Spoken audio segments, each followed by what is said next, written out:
Chapter 19. No matter how hurried she felt, no matter how upset she was to be so late, Susanna had to drive slowly on account of the snow, which turned the Orchard Grove roads into nothing more than black sheets of ice. Something Grandma Lucy had said at the end of her prayer time rang through Susanna's mind like the clanging bells in the church's Easter bell choir. What God has opened, no man will shut.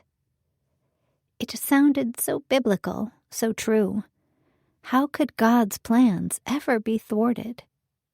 But was there more to it than that?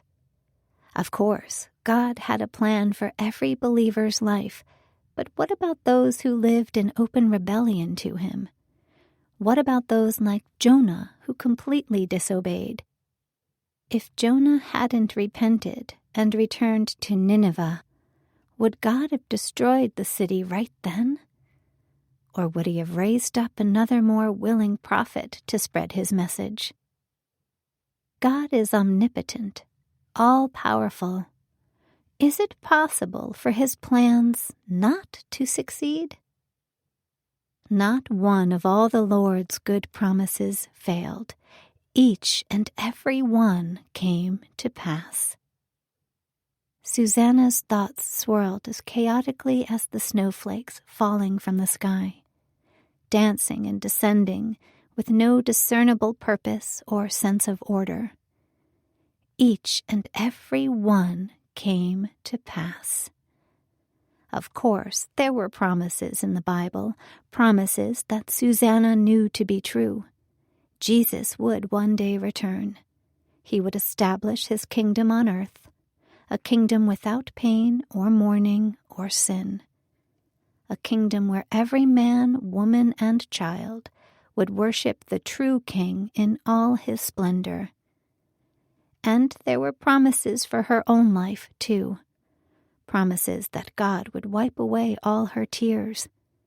She believed it to be true, even though for now she'd only caught short glimpses, ephemeral flashes of the comfort that would one day soothe over all her wounds. He is the God who finishes what he begins, Grandma Lucy had said. He is the God who brings it to completion. There were so many things Susanna couldn't understand. Why God would give her such a passion for the mission field, only to stand by idly when her mother's death and her sister's disability trapped her in Orchard Grove for the rest of her life. Why God would bring such a strong, confident man like Scott into her life, only to ask her to give him up after everything that happened. To sacrifice her own happiness and future in order to care for the sister she loved. More than anything, she was afraid that one day all this sorrow, all these disappointments would make her bitter.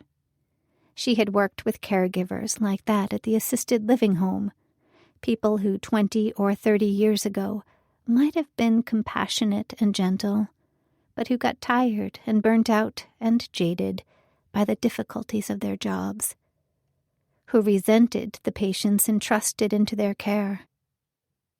Dear God, please keep my heart from growing hard. Please give me the patience and tenderness I need.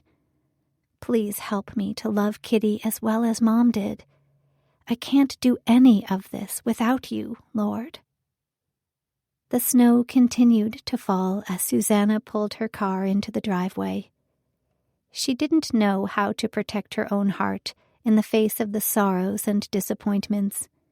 She didn't know how to make sense of her grief over burying her mother and losing Scott. But she was convinced that God had promised to never leave her or forsake her. As she made her way up the slushy, icy walkway to her front door, she knew that he would have to be enough.